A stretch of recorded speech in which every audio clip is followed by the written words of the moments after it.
پروفسور دکتور کسرا نرمند سروک انستیتویا اداری منیجمنت لزانینگاه چین پولونیا لگل منه. دکتور تبخیراتی؟ بخير هاتي كاكل بخين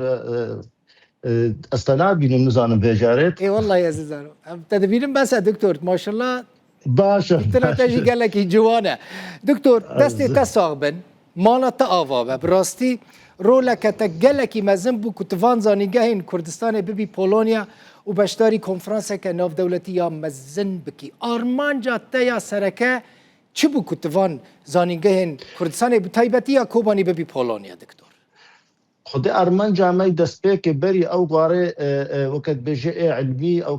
قاره گو امکاری علمی پر بکن بری حموتشتی دخوازیام او بگو از ببی بخوازم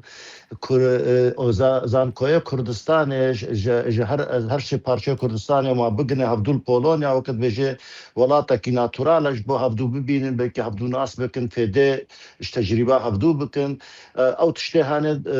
درایا مده او تشتهانه پیکات جبر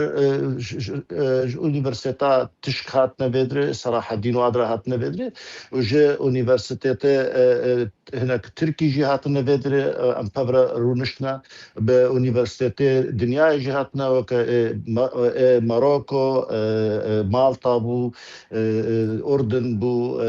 كوسوفو بو او كسهانه ام pavra حمو ام runishtin جونان بو ام pavra ام جبيان ام قالك ام سر قالك تشتغلين نابنا وانا تشتهر وقت بيش مرة گرنگ بو گو ام دست پی بکن زمانه کردی نابنا اونیورسیتا مده و اونیورسیتی تبیش که پیک برن به اریکاریا اونیورسیتا کوبانی. آها دکتور سال 2025 دا جی و پروتکولک لگل زانیگاه کوبانی امضا کربو و کاری و یه هفبش لگل زانیگاه کوبانی هبه تبیکو حکومت سوریه حتی ناب فرمی قبول نکریه ناس نکریه يعني اعتراف بين نكر بنجي دكتور تبرس كريه كان كون لقال زانيقها كوباني كار بكن ابدا او تشتما بجامعه كوباني روكت او تشتهانه ما هفدوره ما بيك انيا عيشما بكاري وانا وكاري سوري تنه وقت ام تشتبكن ام جبوني باجاره كوباني تكن ام جبون متي خودكن ام قالك تشتاكارن بكن او اعترافات سوري تميال بجم كجمره تغركا ويناتنيا وزهبيدارم وتشلو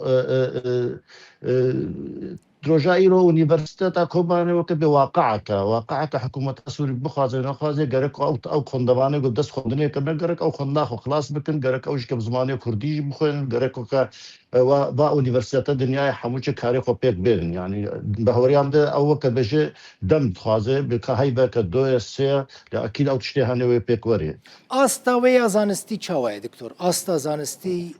مستوى زانستي يا زانيگاهي لكوباني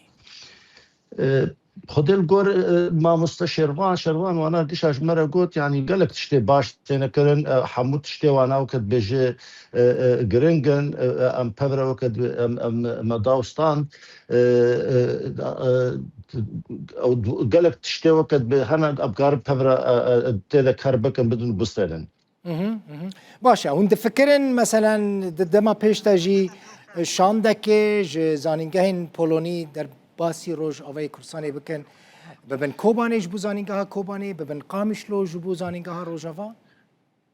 او تشتهانه برنامه مدهای ایرو ام گلکی کور سرویت شتی ام اشتغل یجی که وقت بسروکه اونیورسیتا ما بالدمر تارچینسکی گلک گو از بکری ما وقت بیجه از ام خوازن بار الصبح هین پبررون بدون بسترن ان شاء الله وقت بجه ام بخوازن تیمه کی خوچه بکن او کس وقت به آنلاین کار من درسه بدن الجامعات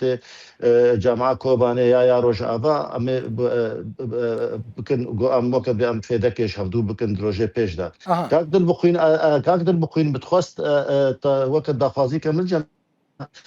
كلكام رونشتيه بروفيسورة كبولونيا او كساغو لبولونيا درسي زمانه كردي ديل جامعه وقت بيغالونيا بتخص وقت زحمتي نبي بتخص جملتي ما كرد في كساهانه ناس بكيش بر اف كساهانه وقت بيجي قالك تشتي باش جبومت كي اوروبا بتخص جملتي ما في كساهانه ناس كي كسا وقت بي انا بوخنسكا او قالك قنجاوي ناو كاري قلق باش بربادة دكي قو زحمتي نبت هيك زحمتي تنا هيك زحمتي تنا دكتور هيك زحمتي تنا بروفيسور أنا پولونیه مامستای زمانی کردیه برا کرم بکه دکتور فرمو از بدبده تمام پر باش دکتور سرچاوی من وینا پروفسور آنا وره پولونیه درسین زمانی کردی ده تبخیراتی پروفسور آنا تچاوی باشی سرچاوی تساغبن تچاوی باشی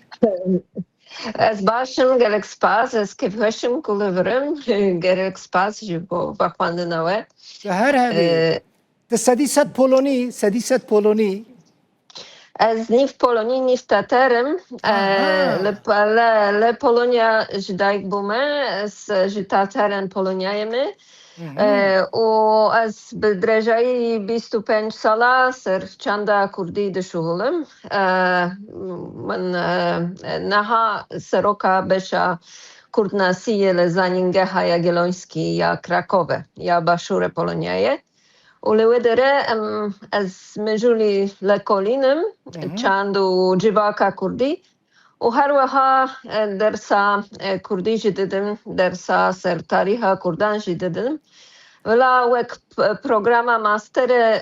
کردناسی تنینیه او د چارچوبه ایران ناسیه ده لک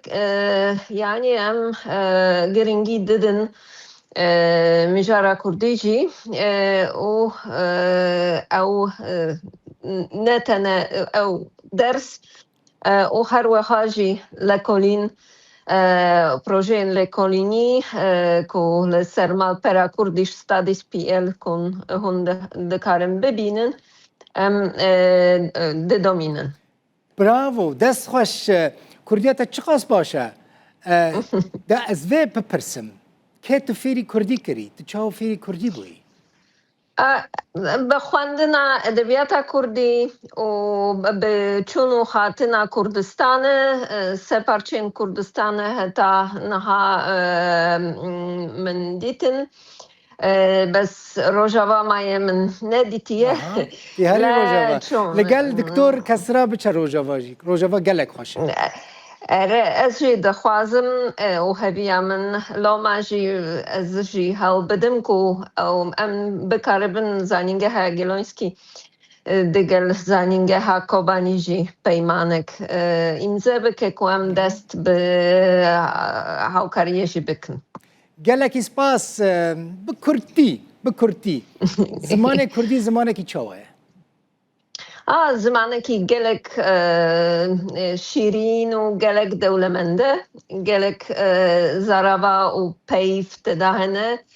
و لاماجی از زراوای کردی و روشا کردان بگشتی و کراهی چنده وک پتانسیل که مزن جبو ادبیات جبو فیلم کردی دبینم لما از به وان سالن داوی یعنی 25 ساله که از میجولی و مجارمه از به هوی کی گلک مزن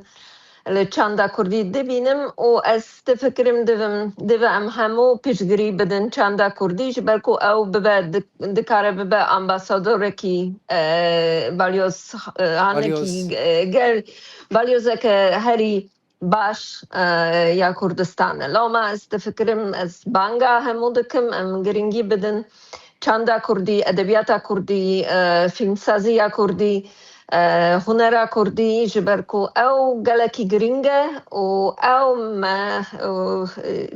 مجارا کرد و کردستان جی به پیش سرانسر دنیای گلکی سپاس پروفسور گلک سپاس مامسته زمانی کردی آنا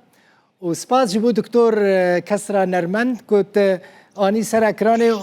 یعنی کردان تناس کرن زور سپاس جبو دکتور کسرا سروک انستیتوی ایداری لزانینگا شچن یا پولونیا هر دو جی جو پولونیا الگلم